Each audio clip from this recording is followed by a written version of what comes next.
আগুনে যারা পোড়াবে তাদের প্রতিরোধ করতে হবে। দরকার হলে তাদের ধরে ওই আগুনের মধ্যে ফেলতে হবে। কেউ যদি ওইভাবে গাড়িতে আগুন আর মানুষের জীবনে আগুন দিয়ে পোড়াতে চেষ্টা করে, ওই হাত ওই আগুনে পুড়িয়ে দেবেন, উপযুক্ত শিক্ষা দিয়ে দেবেন, যেন আর কেউ সাহস না পায়। ছাত্র জনতার অভ্যুত্থানে ক্ষমতাচ্যুত প্রধানমন্ত্রী শেখ হাসিনার 2 বছর আগের একটি বক্তব্য নতুন করে ভাইরাল হয়েছে সামাজিক যোগাযোগ মাধ্যমে। ভাইরাল হওয়া বক্তব্যে হাসিনাকে বলতে শোনা যায়, কেউ বাসে আগুন দিতে গেলে তাকে সেই আগুনেই ফেলে দিবেন। এই আগুনে যারা পোড়াবে তাদের প্রতিরোধ করতে হবে। দরকার হলে তাদের ধরে ওই আগুনের মধ্যে ফেলতে হবে। আরেকটি ভিডিওতে তিনি আরো বলেন, আপনাদের কাছে আমার অনুরোধ থাকবে, কেউ যদি এভাবে গাড়িতে আগুন ও মানুষের জীবনে আগুন ধরাতে চেষ্টা করে, জীবন অবাক না করলে কে করবে? 28% মিল্ক ফ্যাটের অবাক করার সাথে ফ্রেশ মিল্ক পাউডার। জীবন অবাক করুক প্রতিদিন। ওই হাত ওই আগুনেই পুড়িয়ে দিবেন। কেউ যদি ওইভাবে গাড়িতে আগুন আর মানুষের জীবনে আগুন দিয়ে পোড়াতে চেষ্টা করে, ওই হাত ওই আগুনে পুড়িয়ে দেবেন।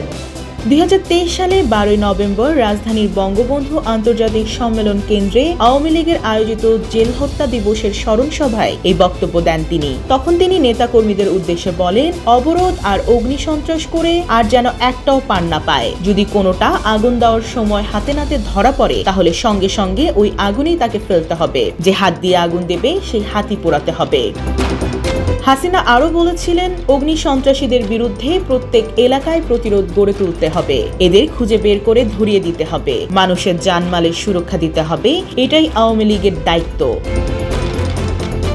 তবে আইরনি বা বিপরীত বাস্তবতা এখন সামাজিক যোগাযোগ মাধ্যমে আলোচনার বিষয়। সমালোচকরা বলছেন, যে হাসিনা আগুন সন্ত্রাসের বিরুদ্ধে কঠোর ছিলেন, তার দলই এখন আন্দোলনের মুখে বাসে আগুন দিচ্ছে।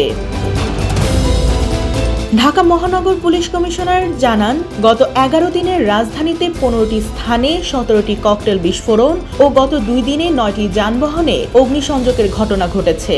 এইসব ঘটনায় জনমনে উদ্বেগের পাশাপাশি কৌতূহলও দেখা দিয়েছে, দেশের রাজনীতিতে আবার কি ঘটতে যাচ্ছে।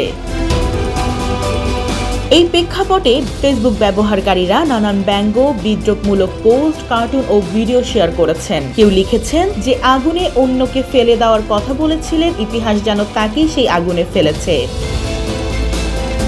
হাসিনার বক্তব্য সেই সময় বিতর্কিত ছিল, কারণ সহিংসতার জবাব সহিংসতা কখনোই রাষ্ট্রনীতি হতে পারে না।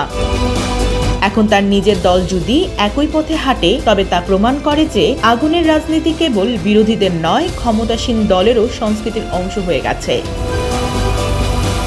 ডেস্ক রিপোর্ট, জয় জয় দিন।